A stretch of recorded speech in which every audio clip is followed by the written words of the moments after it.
Magandang araw po, si Yaring Platero po. Ito po ay isa sa mga ginawa nating mga wedding rings at part po nung ating tinunaw at idinagdag natin sa ating ginawang wedding ring ay yun pong scrap gold na minana ng ating mga kliyente sa kanilang mga magulang. Yan po. So, mas practical nga naman po kung meron tayong mga naidadagdag na ginto o kaya yung mga scrap gold dahil sobrang mahal na o kaya sobrang taas na ng price ng gold sa ngayon. So, yun po ang isa sa ating idinagdag. Hindi na po natin ipinakita yung pagpo-purify natin ng kanilang scrap gold dahil isa po yung teknolohiya sa pagpo-purify ng ginto ang itinuturo natin sa ating mga estudyanteng nagbabayad ng kanilang tuition fee sa pagtuturo natin. So, ang white gold po ay hindi pwedeng i-recycle na tutunawin ulit tapos gagawin ulit siyang jewelry dahil ito po ay brittle. Kaya kailangan po natin i-purify at kunin natin yung fine gold tapos gagawin po natin siya uling sing-sing o kaya mga ibang alahas. So yun po, idinagdag po natin yun doon sa tinunaw natin.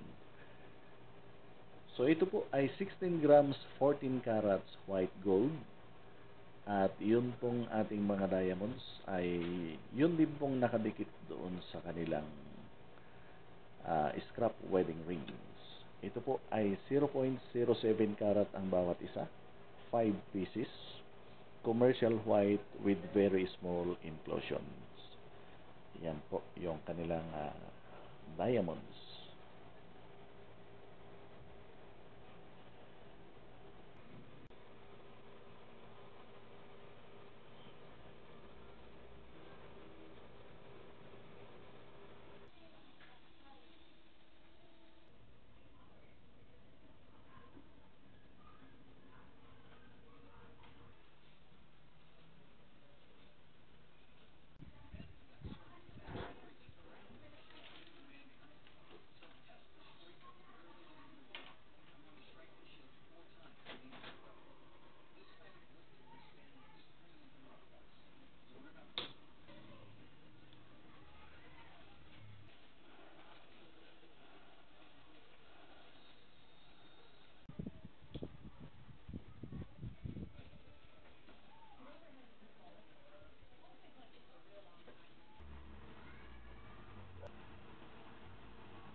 yan po ang isa sa ating mga ginawang wedding rings. Si Yaring Platero po. Good day.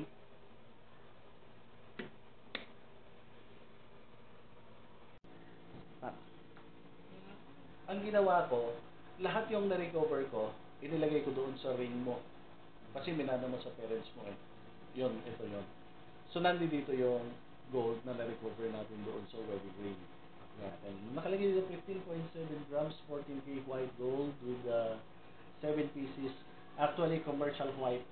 Ang tingin ko nung nalinis ko na siya, pero gaya ng sabi ko sa inyo, para hindi tayo maging exagerado, JK BS12. Very small inclusion. Yun. Created with an authentic craftsmanship and part of the raw materials is a gold recovered from the scrap wedding rings.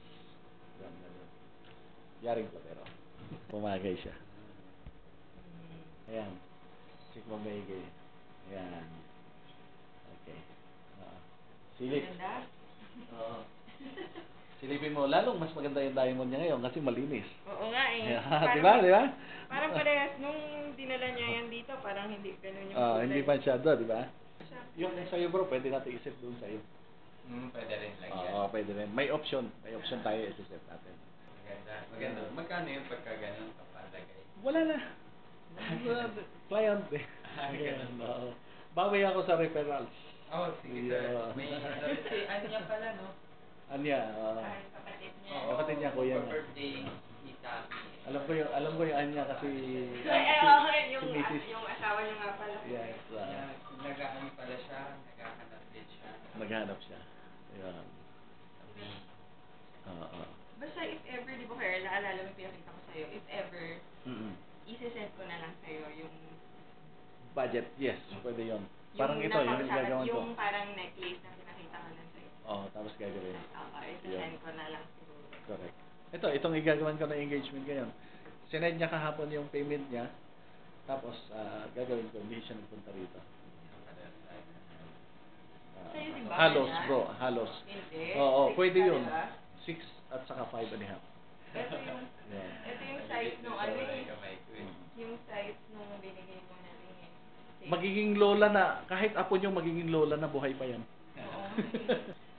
Yan yung hindi sa pagyayabang na sinasabi ko, hindi ako nagko-compare sa jewelry store. Wala ka kasi makitang ganyan sa jewelry Wala store. na. Mabilis ang gawaan kasi. Mabilis ang gawaan. Akala mo, ang laki. Tapos, pupunuin ng diamonds. Pero pagka scrap na siya, nakakarating dito sa akin, pinaparepair nila, ang nipis. So, nakasli yung mga diamonds sa loob. So, sabi ko, sino ang gagawa nung standard talaga? Yun. Ako Yung lang. wala nang sumusunod. Wala na sumusunod eh. Para sa Yeah. cost, more on para kumita. More para kumita. Parang kotse, sa ngayon, wala nang gumagawa ng mga matitibay na kotse. Oo. Paano na lahat? Wala, oo. Yan, ako. Baka magiging lola na rin yung apo nyo. Yan pa rin. Tsaka bigat nga eh. Bigat. Bigat. Decide mo. Pero mas maganda bro yung laging may center. Kasi pag apat, hindi siya proportion. Kailangan may center ka. Either tatlo, dalawa dito, or tatlo, tag-isa. Tapos kung apat, siyempre, kumpleto yung may 5. Yan. 3, 5, 7, 9. Para laging may center. Ayaw mo. Anytime naman. Kahit tapos na yung kasal. Kaya, yung ginawan mo, setan natin ng bato. Yun, okay lang. Hindi, usually pag isasabay na lang natin pag ngayon, magpapagawa ulit. Pag may pagawa ulit. Oo. Para Yan. Tama. Yan ba?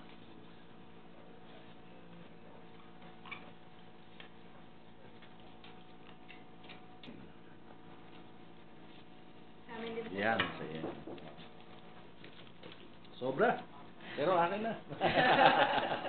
Kaya, Sige. refer po kita Okay. sa kapatid ko, Paul. Ayun. Ano? Para may referral na. Ayun. Ganun lagi sa akin. Referral. Bihira yung mga yung mga nakakita. Buti na na-research na po kayo eh. Search niya, no? Ayun.